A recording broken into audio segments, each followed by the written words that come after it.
झारखंड की राजनीति एक बार फिर गर्मा गई है। अल्पसंख्यक कल्याण मंत्री हफीजुल हसन के विवादित बयान के खिलाफ भारतीय जनता पार्टी लगातार विरोध प्रदर्शन कर रही है और इसी कड़ी में गिरिडीह में बीजेपी कार्यकर्ता समाहरणालय तक विरोध मार्च किए। ये पैदल मार्च गिरिडीह स्टेडियम से शुरू होकर समाहरणालय तक पहुंची, जहां भाजपा नेता राज्यपाल के नाम में ज्ञापन गिरिडीह डीसी नमन प्रियेश लकड़ा को सौंपे।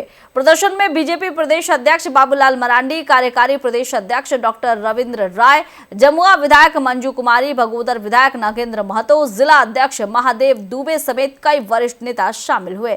वहीं बीजेपी प्रदेश अध्यक्ष बाबूलाल मरांडी ने झारखंड सरकार के मंत्री हफीजुल हसन के संविधान विरोधी बयान इसे बताया।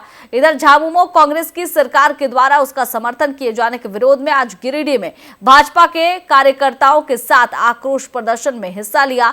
बीजेपी नेताओं ने मांग की है कि मंत्री हफीजुल हसन को तुरंत बर्खास्त किया जाए और उनके खिलाफ कानूनी कार्रवाई की जाए।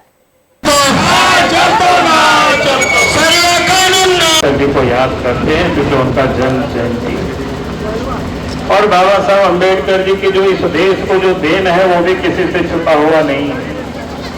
लेकिन उसी दिन इस राज्य के एक मंत्री हफीजुल हसन अंसारी जी ने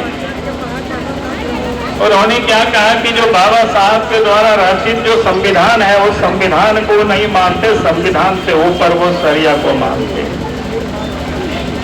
और उन्हें कहा कि जो बात दिल में होती है वो जुबान पर निकल आता है।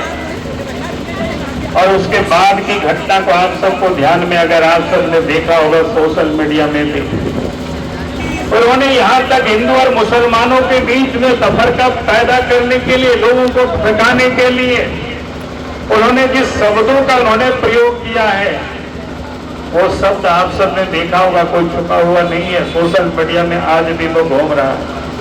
उन्होंने कहा कि भाई मुसलमान कोई कब्र में नहीं है, यानी बाहर आएंगे तो मारकाट करेंगे। इस प्रकार की अगर एक मंत्री, जो झारखंड सरकार के कैबिनेट मंत्री, वो बोलते हैं तो आप समझ सकते हो यानी वो सरकार की सहमति।